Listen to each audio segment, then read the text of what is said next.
오늘 주실 말씀 함께 보겠습니다. 사무엘상 25장 9절입니다.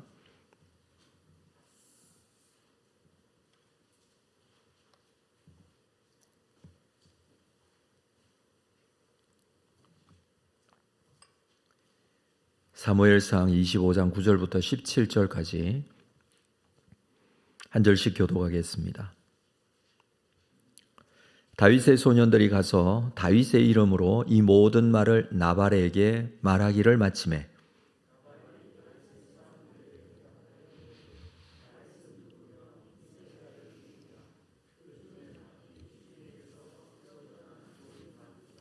내가 어찌 내 떡과 물과 내 양털 깎는 자를 위하여 잡은 고기를 가져다가 어디서 왔는지도 알지 못하는 자들에게 주겠느냐 한지라.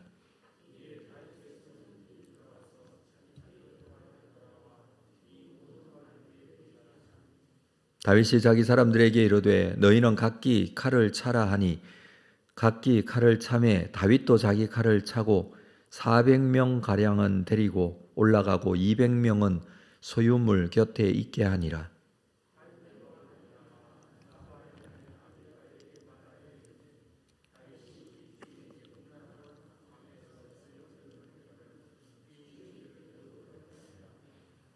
우리가 들에 있어 그들과 상종할 동안에 그 사람들이 우리를 매우 선대하였으므로 우리가 다치거나 이런 것이 없었으니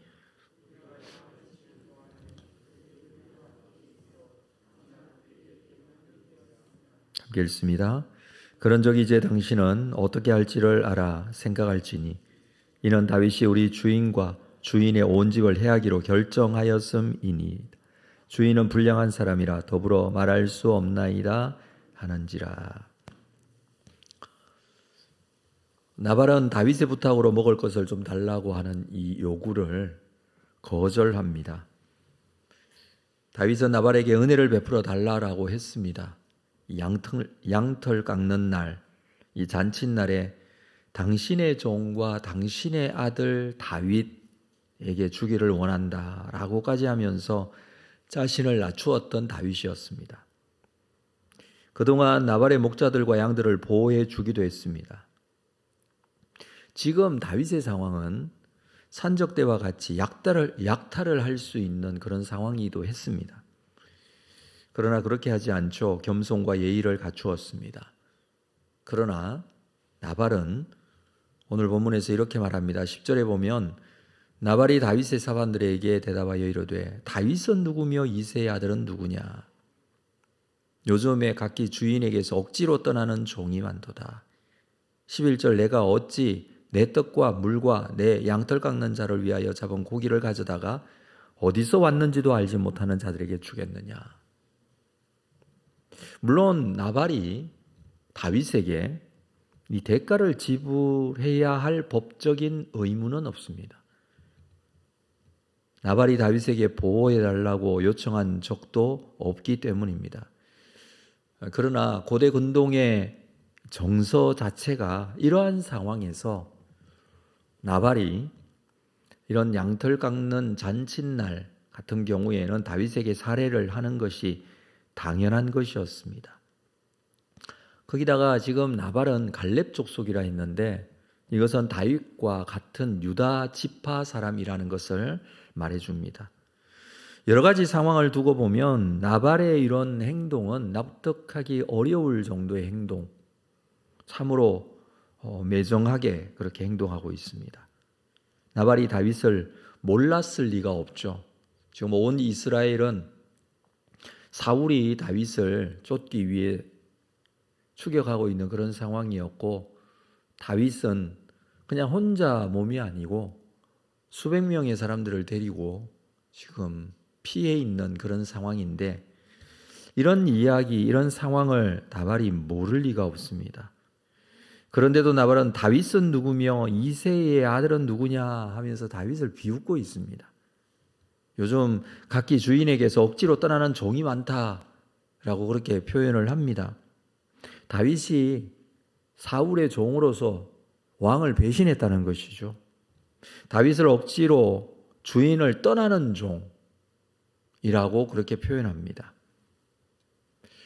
나발이 다윗을 별거 아니라고 생각했는지 아니면 이 자신의 힘으로 충분히 다윗을 대적할 수 있다라고 생각했는지는 모르지만 나발은 매몰차게 거절합니다.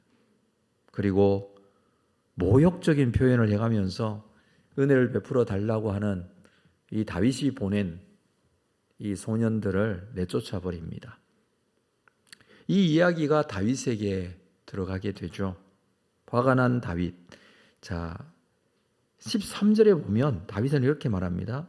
다윗이 자기 사람들에게 이르되 너희는 각기 칼을 차라 하니 각기 칼을 차매 다윗도 자기 칼을 차고 400명 가량은 데리고 200명은 소유물 곁에 있게 했다라고 합니다. 이 13절에서는 칼이라는 단어가 계속 반복됩니다. 3번이나 나오죠. 지금까지 다윗은 칼을 의존한 적은 없습니다. 다윗은 항상 하나님을 의지해 왔습니다. 나발보다 더 크고 어렵던 이 골리앗과의 전투에서도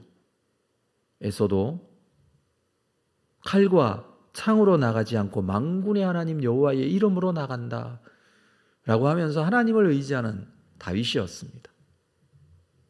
그런데 다윗은 칼을 차고 지금 나발을 치기 위해 가려고 합니다. 우리는 이 본문에서 이 다윗의 연약한 모습, 한 사람의 연약한 모습을 그대로 보게 됩니다.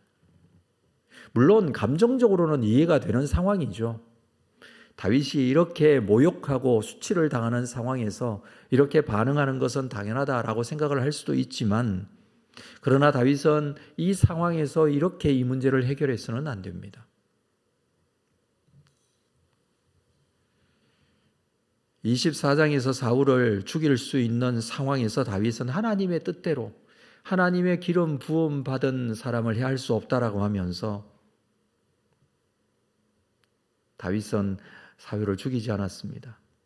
얼마나 스스로 대견스러웠을까요? 물론 다윗은 사무엘의 장례에도 참여했습니다. 사울은 이 사무엘의 장례에 참여하지도 않았지만 다윗은 하나님의 뜻대로 살고 있다고 생각했을 수 있습니다. 그런데 지금의 상황에서 다윗은 이성을 잃어버리고 있습니다. 지금까지 이스라엘을 보호하기 위해서, 이스라엘 사람들을 보호하기 위해서 애썼던 다윗입니다. 그런데 이 순간 유다 족속의 집안 한 집안을 끝장내겠다는 그런 생각으로 다윗은 나발의 이 도발로 무너지고 있는 것입니다. 그렇게 해서 칼로 나발의 이러한 행동들을 제압하고 나발을 죽이면 다윗은 그냥 폭력배, 도적대와 같은 그런 사람이 되는 것입니다. 어제 우리가 말씀을 잠깐 나누었습니다마는 다윗은 지금 사무엘에 의해서 하나님의 사람으로 이스라엘의 왕으로 기름 부음 받은 사람입니다. 물론 지금 현재의 왕이 사울 왕이지만 그러나 하나님의 뜻은 다윗에게 있었습니다. 이미 사울은 왕으로서의 지위를 하나님으로부터 인정받지 못하고 있는 상황입니다. 어찌 보면 다윗이 왕으로서의 자격을 충분히 보여줘야 할 그런 어떤 위치였고 자리였다라는 것이죠. 그래서 다윗은 사울을 죽이지 않습니다.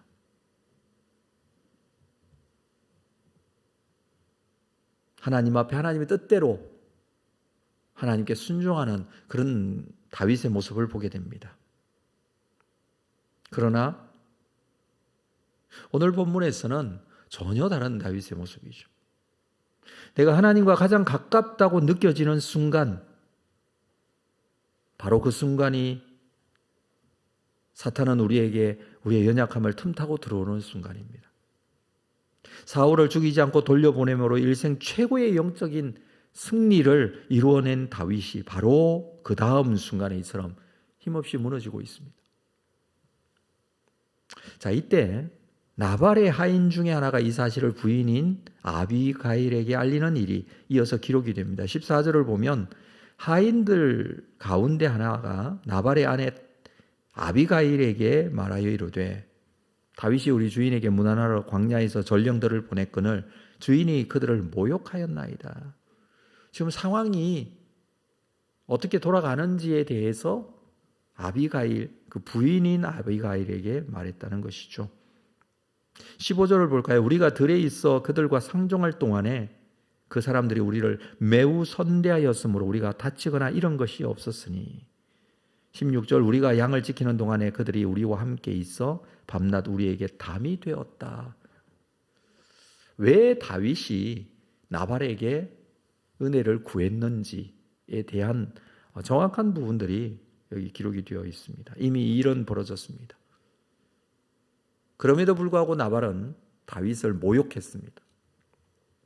지금 다윗이 주인을 치러 올라온다는 것이죠. 17절 그런즉 이제 당신은 어떻게 할지를 알아 생각할지니 이는 다윗이 우리 주인과 주인의 온 집을 해하기로 결정하였습니다. 주인은 불량한 사람이라 더불어 말할 수 없나이다. 종은 나발을 불량한 사람이라고 이 말을 전할 수 없다라고까지 합니다. 말을 해도 듣지 않는 사람이다. 이미 나발은 다윗을 욕하고 다윗을 대적하기로 그렇게 결정한 것 같습니다.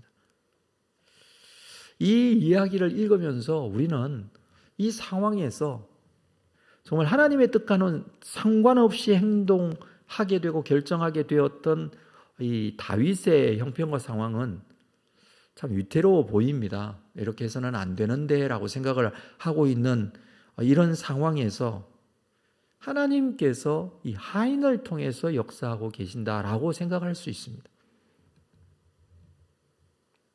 하나님께서는 이 상황을 그냥 두지 않으시고 하나님의 사람에게 하나님의 역사로 함께 하시는 그 모습을 보게 된다는 것입니다.